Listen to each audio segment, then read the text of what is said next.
Good morning children. Tara Vamiro कथा पढ़ा रही थी लेखक लीलाधर मंडलोई। जन्म 1954, छिंदवाड़ा जिला मध्य प्रदेश।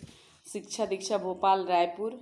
और सम्मान नागार्जुन सम्मान वागीश्वरी, रजा सम्मान, मुख्य कृतियाँ घर घर घूमा, रात बिरात, मगर एक आवाज़, देखी अनदेखी, काला पानी, ये सब उनकी कृतियाँ हैं। पाठ एक नज़र में तारा वामीरो भारत देश के अंडमान निकोबार द्वीप समूह के प्रेमी युगल की अमर प्रेम कथा है।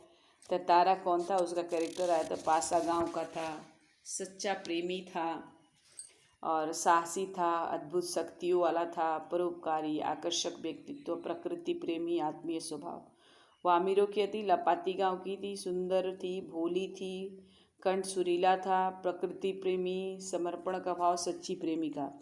कथा का संदेश है, प्रेम धर्म जाति के बंधनों से परे है, सीमाएं दिलों को नहीं बांट सकती, प्रेम सत्य है, परिवर्तन शहादत मांगता है, कुरीतियों का विरोध करें, कुरीतियाँ प्रगति में बाधक, व्यर्थ की परंपरा को छोड़ने में ही मानवता का। तो मैंने बताया था कि धीरे धीरे वो लोग मिलने लगे और वो सब बहुत लोगों ने उनको मना किया कि नहीं मिलने, क्योंकि रीति के अनुसार दोनों को एक ही गांव का होना आवश्यक था। तो वामीरो और तारा समझाने बुझाने के बहुत प्रयास किए गए, किंतु दोनों अडिग थे। नियमतः लपाती के उसी समुद्री किनारों पर मिलते रहे, अफवाहें फैलती रही। कुछ समय के बाद पासा गांव में पशु पर्व का आयोजन किया, पशुओं का मेला लगा। पशु पर्व में हिष्ट पुष्ट पशुओं के प्रदर्शन के अतिरिक्त पशुओं से युवकों का शक्ति परीक्षण प्रतियोगिता बने, हट्टे कट्टे पशु का प्रदर्शन होता था। उसके अलावा पशुओं का युवकों की शक्ति परीक्षा प्रतियोगिता भी होती थी। वर्ष में एक बार सभी लोग गांव के हिस्सा लेते थे इसमें। बाद में नृत्य संगीत और भोजन का भी आयोजन होता है। वे सभी लोग पासा में एकत्रित होने लगे, इकट्ठा होने लगे। धीरे धीरे विभिन्न माने अलग अलग तरह के कार्यक्रम शुरू होने लगे। तारा का भय मन कार्यक्रमों में तनिक मन, तारा भी वहाँ पे आया था, लेकिन उसका मन उस प्रोग्राम में थोड़ा भी नहीं था, क्योंकि उसकी व्याकुल आंखें, माने उसकी आंखें क्या थी, बेचैन थी और वामीरो को ढूंढ रही थी। नारियल के एक पेड़ के पीछे उसे जैसे कोई झांकता दिखा, नारियल के पेड़ के पीछे उसने दिखा, लग रहा है कोई झांक रहा है।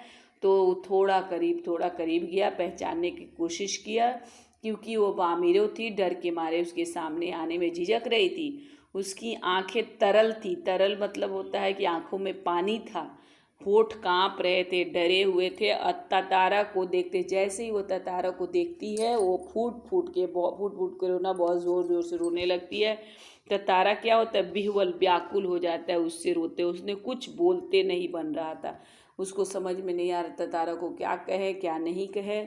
और रोने की आवाज़, लगातार रोने की आवाज़ जो और तेज होती जा रही थी। तारा की कर्तव्य विमूढ़ था। तथागत की कर्तव्य विमूढ़ का मतलब होता है क्या करे क्या न करे, उसे समझ में नहीं आ रहा था कि क्या करे और क्या नहीं करे।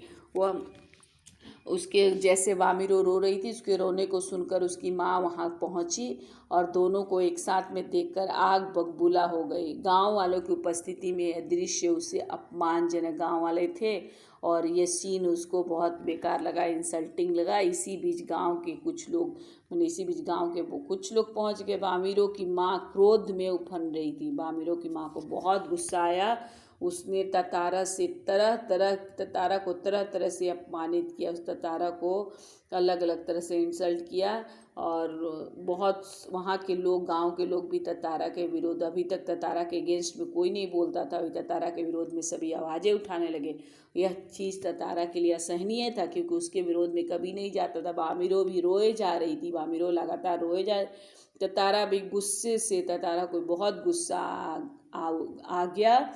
उससे जहाँ विवाह की निषेध परंपरा पर क्षोभ था, वहीं अपनी सहायता, मैंने विवाह जो नहीं कर सकता था, एक गांव कर दूसरे गांव में शादी नहीं हो सकती थी, ये चीज़ पे तो उसका गुस्सा था ही।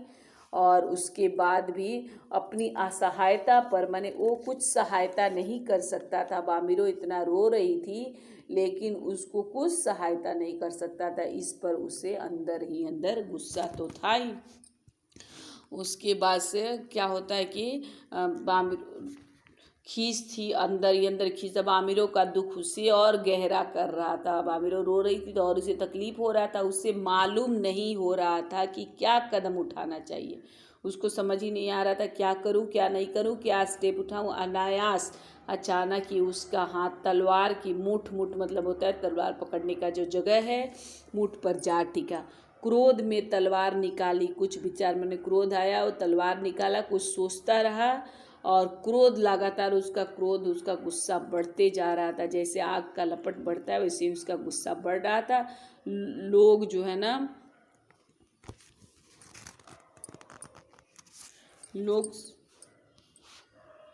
लोग शांत हो जाते हैं। एक सन्नाटा माने चारों तरफ एक शांति का वातावरण चारों तरफ आ जाता है।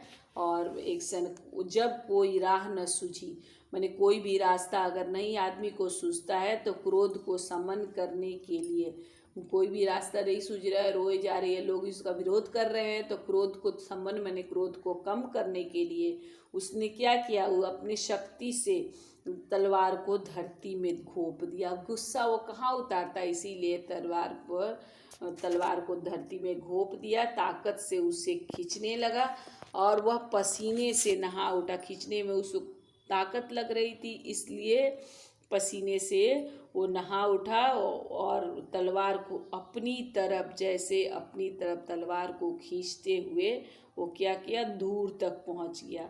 वह हाँफ रहा था, बहुत थक गया था और अचानक जहाँ लकीर खींच गई, जहाँ उसने तलवार से लकीर खींचा, वहाँ एक दरार माने वह एक लाइन बनने लगी, मानो वहाँ की धरती दो टुकड़ों में बट गई थी। एक गड़गड़ाहट माने बहुत जोर की आवाज़ गूंजने लगी और लकीर की सीध में धरती फटे। आवाज़ तो गूंज ही रही थी और लकीर जहाँ से करा था वहाँ धरती फटती जा रही थी और धरती के अंतिम सिरे तक तारा धरती को मानो क्रोध में लास्ट तक एकदम अंत तक गुस्से में उसको काटते जा रहा था। सभी भय से व्याकुल थे।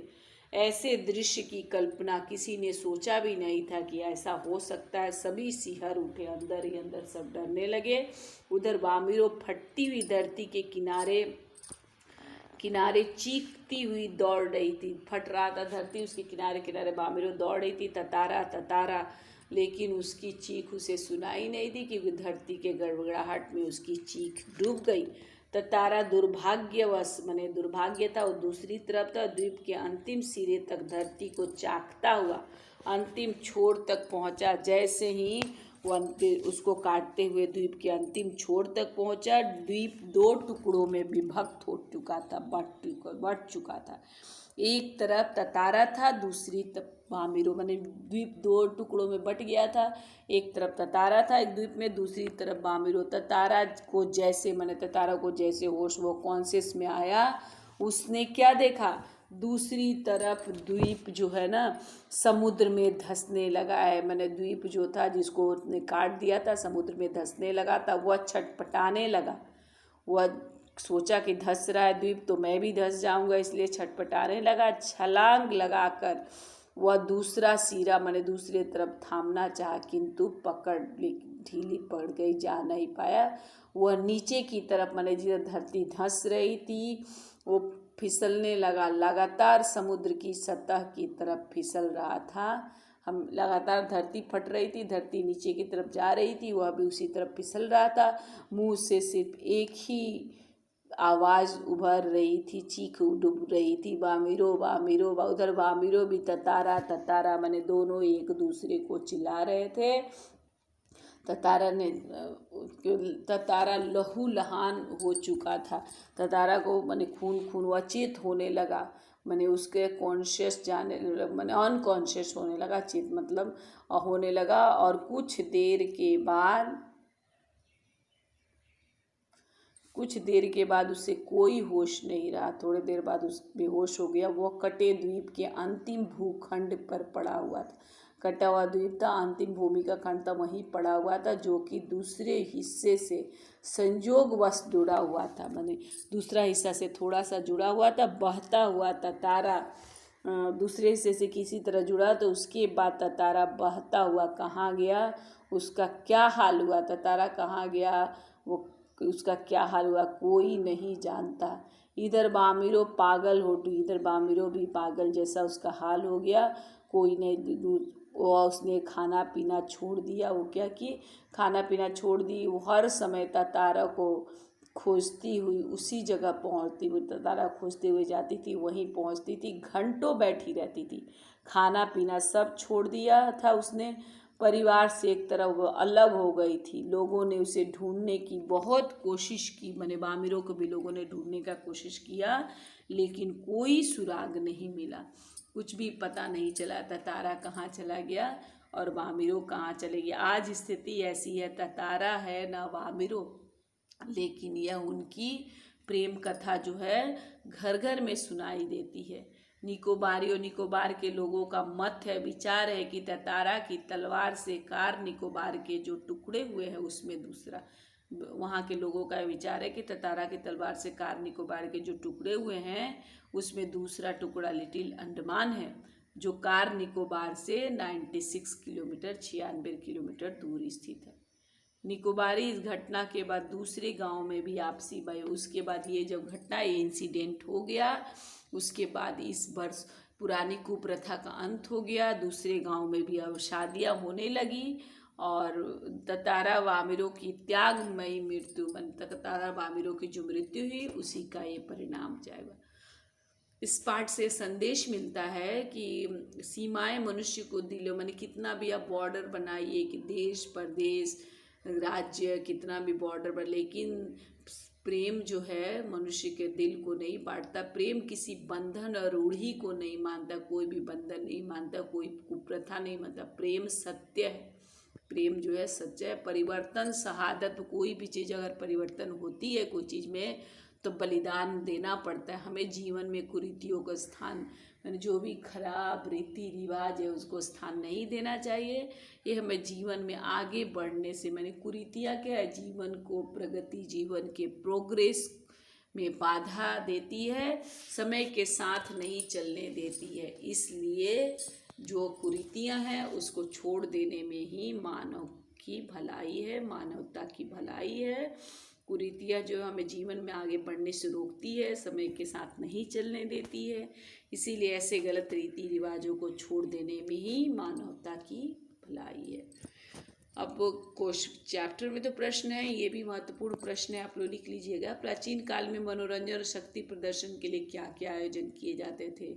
पशुओं की लड़ाई होती थी, पशुओं से मनुष्यों को लड़ाई। रूढ़ियाँ जब बंधन बन जाए तो उसका टूट जाना क्यों अच्छा है? वामिरों का चरित्र चित्रण। वामिरों को रोता देखकर तारा ने क्या किया? तारा वामिरों के बलिदान से क्या सकारात्मक परिवर्तन आया? निम्नलिखित मुहावरों का वाक्य में प्रयोग करें। आवाज़ उठाना, विद्रोह करना, आग बबूला होना। ये सब आप लोग अपने कॉपी में इसका आंसर लिख लीजिएगा, नहीं आए तो मुझे पूछिएगा। धन्यवाद बेटा, स्वस्थ रहिए, खुश रहिए। क्वेश्चन आंसर जो लिख लीजिए, कल आपका लाइव क्लास में आ लूँगी।